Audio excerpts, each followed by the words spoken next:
Word Nerds, Kate here, and today I am answering some of your questions. Earlier today I put out a tweet and a Facebook post asking for you guys to ask me questions that you want to know, whether those are about books, writing, or just me in general. Leah asks, how do you as an author feel about the trend of retelling fairy tales while casting villains in a good light, for example the movie Maleficent? I'm a little divided on that topic actually. As you know, I love fairy tales and I love the original stories, and I really love it when adaptations stay true to the original.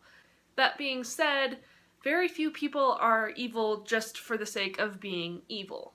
I really love complex characters, and this idea of why do villains do what they do is really intriguing to me. I love that exploration of character, but it does change the tone of the story a lot, and so it makes it very different from the original story. So I guess it's kind of a apples and oranges comparison. Michelle asks, do you write poetry and is it hard? I do not write poetry because it is very hard for me. G. Connor Salter asks, what's one thing you would tell your younger writer self?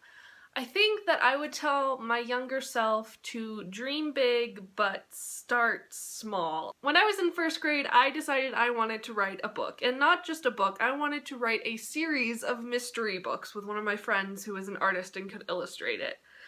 That was a very lofty goal for a first grader, and as I was only about 7 years old, that idea lasted for about 3 or 4 hours before I got distracted by the next big idea. But then I did the same thing when I was in 7th grade. I was taking a creative writing class, and I decided I wanted to write a book because my short story was too long and I didn't want to cut anything out, and so I decided to turn it into a book because apparently that's what you do. And I certainly don't regret that at all because that's what really pushed me on the path of becoming a writer.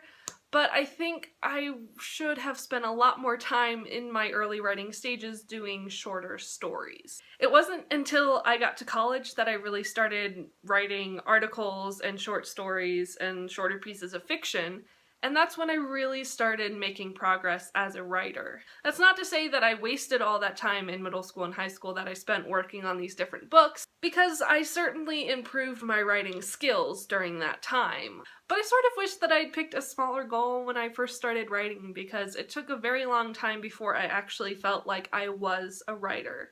And finally, Leah asks, what is the first story you remember writing? Well, as I just mentioned, I wanted to write a story when I was in first grade. I don't think I ever actually wrote a story, though. I think I just came up with a couple of characters and the idea that I wanted it to be a mystery series, but I don't think I ever actually came up with a story. I'm sure I had creative writing assignments throughout elementary school, but the first story I really remember writing is the one in 7th grade that made me decide I wanted to write a book.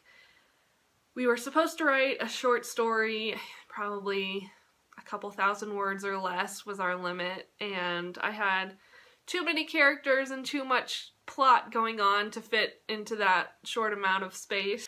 So yeah, that first story I wrote was about an elf, a unicorn, and a dragon walking in the forest, which sounds like the beginning to a really bad fantasy joke, but hey, I was not that original in middle school. So that's all for these questions. If you're interested in more of my words, you can check out links below to my blog, Facebook page, and Twitter account. I would love to hear from you, so comment below and let me know if you like these Q&A videos. I'm happy to keep doing them if you guys have more questions for me. Don't forget to like and subscribe, and you will see me next time, Word Nerds.